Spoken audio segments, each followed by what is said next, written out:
आज या ठिकाणी सांगोला तालुक्याच्या बळीराजाच्या वतीनं आपल्या या सांगोला आणि मान पट्ट्यामध्ये या वर्षीच्या पावसाळ्यामध्ये अजिबात पाऊस झालेला नाही। सबंध शेतकरी बळीराजा हवालदिल झालेला आहे। पिण्याच्या पाण्याचं, जनावरांच्या चाऱ्याचं मोठं संकट आपल्या तालुक्यावर उभारलेलं आहे आणि अशा परिस्थितीमध्ये कृष्णा, कोयना वरच्या सगळ्या नद्या या अतिवृष्टीमुळे मोठ्या प्रमाणावर वाहू लागलेल्या आहेत। अशा परिस्थितीमध्ये हे वाहून जाणारं पाणी आपल्या तालुक्यातल्या सध्या दुष्काळग्रस्त असलेल्या भागाला तातडीनं म्हैसाळ, टेंबू आणि निरा उजवा कालवा याच्या माध्यमातून मिळण्यासाठी सांगोला तालुक्यातल्या आम जनतेच्या वतीनं या ठिकाणी आपल्या तालुक्याच्या कर्तव्यदक्ष तहसीलदार मॅडम येण्या देण्यासाठी या ठिकाणी आम्ही आज या ठिकाणी उपस्थित आहोत। मी या निवेदनाच्या माध्यमातून पहिल्यांदा या तालुक्यातील एमएससीबीच्या अधिकाऱ्यांचं मनापासून अभिनंदन करणार आहे, त्यांचा आभार मानणार आहे की गेली सातत्यानं 6 महिन्यापासून आमचा बळीराजा विजेच्या अनियमित पुरवठ्यामुळे भरडून गेला होता। असंच आम्ही सगळे शेतकरी गेलो, त्याला विनंती केली, काही बाबी शेतकऱ्याला समजावून सांगितल्या, काही बाबी एमएससीबीला समजावून सांगितल्या आणि आज तालुक्यामध्ये एमएससीबीच्या बाबतीमध्ये बऱ्यापैकी शेतकऱ्यांना पुरेशी वीज 8 तास का होईना मिळायला लागलेली आहे। राज्य सरकारच्या पाटबंधारे खात्याच्या मंत्र्यांना मी परवा मुंबईला भेटून सांगितलं होतं, हे पुराचं पाणी आमच्या सांगोला तालुक्यातल्या दुष्काळग्रस्त भागातल्या जनतेला देण्याची व्यवस्था आपण या 3 योजनांच्या माध्यमातून करावी। त्यांनी तातडीनं खाली संदेश दिला आणि हे पाणी म्हैसाळ, टेंबू आणि निरा या उजवा कालव्यातून सुरू झालेला आहे। परंतु या निमित्तानं मी आदरणीय तहसीलदार मॅडमना विनंती करणार आहे की आपल्याला तालुक्यातील सगळी परिस्थिती माहिती आहे।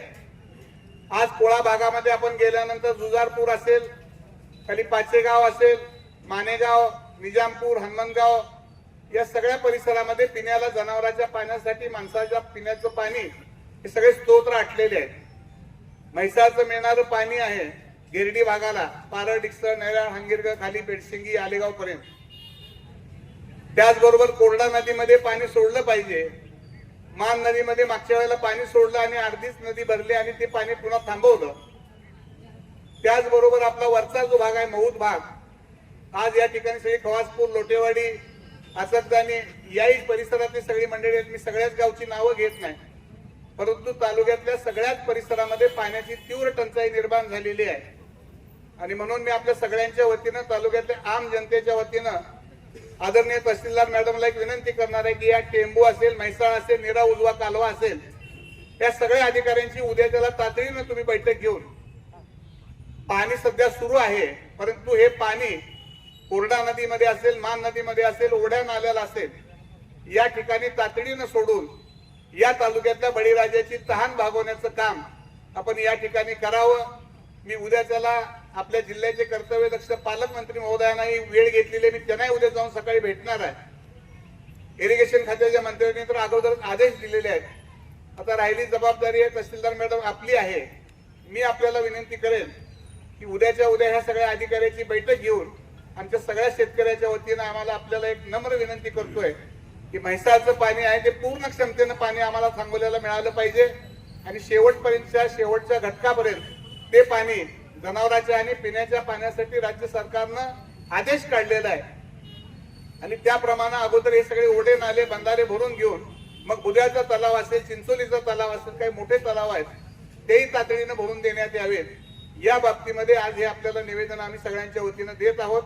त्याचा आपण गांभीर्यानं विचार करून तातडीनं शासनाची सूत्र आपण हलवावी, सगळ्या संबंधित अधिकाऱ्याला उद्या बोलून घ्यावं अशी विनंती या निमित्तानं मी आपल्याला करतो आणि मला निश्चितपणानं खात्री आहे तहसीलदार मॅडम आपण या तालुक्याची सूत्र हातात घेतल्यापासून पारदर्शी कारभाराचे एक चांगले अधिकारी म्हणून तुम्ही आम्हाला मिळालेला आहात आणि मला निश्चितपणानं खात्री आहे या तालुक्यातल्या बळीराजाला आपण न्याय देऊ शकाल अशी अपेक्षा व्यक्त करतो। सगळ्या तालुक्याच्या वतीनं आपल्याला या ठिकाणी एक नम्र निवेदन देतो, त्याचा गांभीर्याने विचार व्हावा.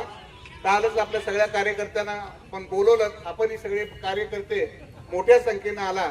अशाच पद्धतीनं तालुक्याच्या विकासासाठी ज्या ज्या वेळेला हात मारेल त्या वेळेला आपण निश्चितपणाने येतं भविष्य काळात असंच आपण एकजूट ठेवून तालुक्याच्या विकासासाठी प्रयत्न करूया, एवढंच या निमित्तानं सांगतो. सगळ्यांचं मनापासून आभार मानतो आणि आपल्या सगळ्यांच्या वतीनं हे निवेदन आपण तहसीलदार मॅडमला देऊया.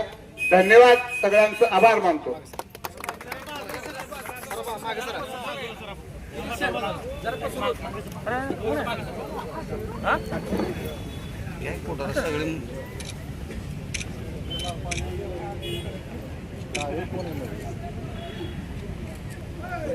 निवेदनाच्या वेळेला